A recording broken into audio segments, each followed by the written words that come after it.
Okay, welcome to the final budget for the 23-24 school year. Next slide, Mr. Stengel. Okay, so we've made some refinements since our proposed final budget in April. On the expenditure side, we've drilled down on our salary and benefits figure. We have made sure our technology estimates are correct for next year. We've increased our professional service and liability insurance line items based on year-to-date actuals and market data. On the revenue side, our assessed values did come down about $800,000 from the initial snapshot in January, so we took that into account in our calculation, and we've also reduced the millage being recommended since our original proposal of 1.26 down to 1.20. We've increased some income in the other local revenue category based on our year-to-date actuals. We updated our state subsidies based on our salaries, and we were alerted to a Title I increase of 25%, which sounds big, but it's a total of $54,000. So those are all accounted for in this new final budget.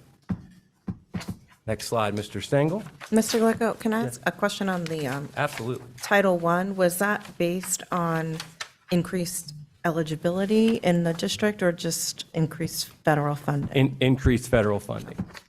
Not so much on the number side quite yet.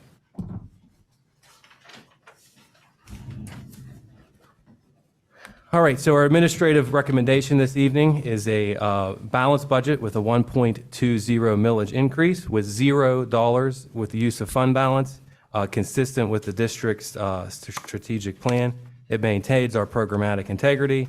It adds some values that we've been discussing this spring. It addresses some areas of need that we've also been discussing this spring, allows us a little bit of flexibility. As you all know, we budget within 1%, and this year is again trending in that direction. Next slide, Mr. Stengel. So we've been addressing these value adds in areas of need, and we've been talking all spring about these. I won't go through the whole list again. Some questions did come up about the recreation projects that were added to the agenda. So on the left-hand side there, the recreation projects being attacked this summer is the JMS track, resurfacing of our tennis courts, which are hosting the WPAL playoffs this week, and then some Markham playground fixtures that are much needed. On the right-hand side of the column, you've seen all those before, with the addition this month of the high school student support specialist position. There's been some notes in the board update about that. If there are any questions, we can defer to Dr. Davis for this. Thanks. Actually, yeah, Dr. Davis, would you mind? Thank you. So I appreciate the title values and areas of need, because one of the things that we've been looking at and working towards is addressing some areas of need and trying to add value and working within our current structure of secondary staffing. And this student support position is intended to address three topics: academic support for students, particularly those students that have a 504 service agreement would be an area of focus for this position. Not the sole area of focus, but one area of focus.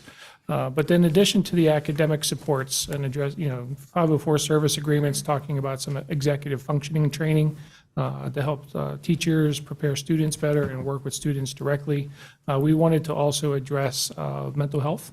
So this proposal is that it is a licensed social worker that will have the capacity to handle some of the mental health needs of our students, and then some lifelong well-being needs of our students as well. So trying to be proactive in that respect. So three areas, again, academic supports, mental health well-being, and then some long-term life skills training in terms of personal well-being is what we're looking to have this licensed social worker address with our high school students. Great. Thank you. Most certainly. Without any other questions, next slide, Mr. Stengel. So this has been an area that we've been focused on since the pandemic, since May of 2020, to reduce our reliance on fund balance to balance the budget. You can see the history here. We pointed to this last month when making our budget estimates, but this year balances our budget with a tax increase with zero use of fund balance. So that is a positive sign for our financial well-being for the future, and sets our future boards and future superintendent up for success. Next slide, Mr. Stengel. So our final budget from the 30,000-foot view looks like this, a tax increase of 1.20 mils, with revenues and expenditures at $115,137,505, with no use of fund balance, and that puts our budget in balance for the 23-24 school year. Again, this budget does allow for some flexibility. We took a conservative approach to our state estimates, as we normally do. Again, like I said, we're trying to set up future boards and our future superintendent for success. Just to keep in mind, this is a snapshot in time, but some factors to keep in mind as we go through next year's budget. Nationally, we have a possible recession looming. At the state level, we haven't heard much about the budget yet, though what we have heard has been positive.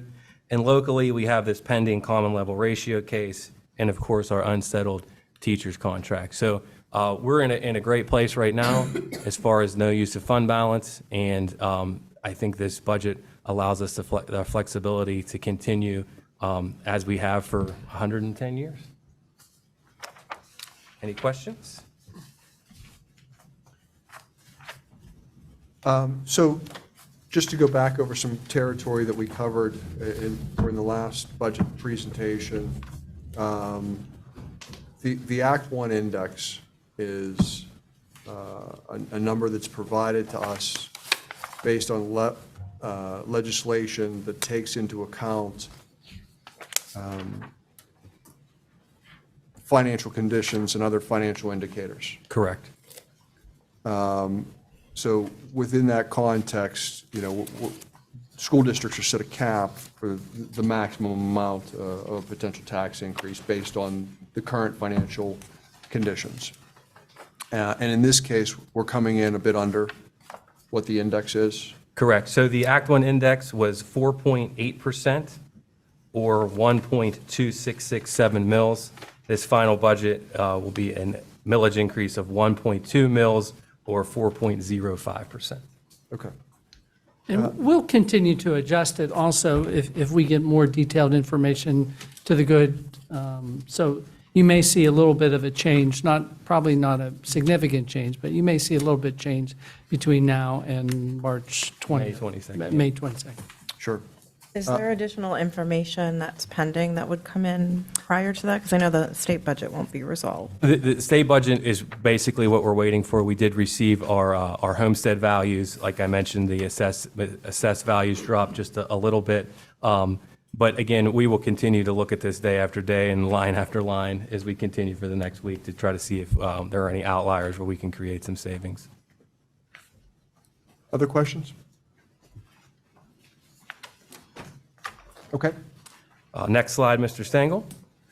So like all of our budget presentations, either video or these slides or the budget summaries or the PDE forms, they are on our MTLSD page, About Us/budget. So anybody in the community would like to see the work we've done since January and how we've narrowed the gap in some of the changes that have taken place over the last 4 months, you can visit that part there. And we're very proud of that budget page. It has all our historical information. And so anybody that would like to look at that, please go do that. And one last slide, Mr. Stengel. Just want to give a couple thank yous. Thank you to our school board for your guidance and time. These folks spent a lot of time meeting in small groups with us and asking questions and holding us to task to get to a balanced budget. So I appreciate that very much. To our budget managers and department chairs, your work doesn't go unnoticed. I meet with them maybe once or twice a year. We had a robust discussion just last week. So I appreciate you all. Educators who come to play with me during budget season and ask the pertinent questions. Thank you to my business office staff, particularly Jen Vetter, my assistant, who keeps our systems up to date and keeps me on task, and to Bonnie Lackner, who you've probably seen up on stage with me a few times, who will, after tonight, will begin assembling our Meritorious Budget Award, and she plays a heavy hand in that. And then I'll save my best thank you for last, as Dr. Steinhauer rolls on out of here. Dr. Steinhauer, thank you for your leadership and your advice during our 5 budgets together. They have not been easy since the fallout of COVID. I'm going to have a couple highlights here that we've dealt with since we've been here. Year one, 22 sabbaticals, which was a big chew into our budget. We've survived the zero mil budget year, a loss of $1 million in interest income over 2 years. Obviously, all the ESSER money that we received, the application of and reporting of all that. And on the positive note, since my tenure here and our budgets together, we've invested in school counselors at every elementary building. We've done over $1.5 million. We've invested in safety and security measures here, and we've tackled over $11 million in capital projects. So I was a business manager of only 3 years' experience when I got here, and your guidance took me through and got me to this point. So I really appreciate it. District's in good hands. Thank you. So without any more questions, we can move on to my other 14 agenda items this evening that all relate to the budget in some form or fashion. Now that you've made us all very sentimental about budget.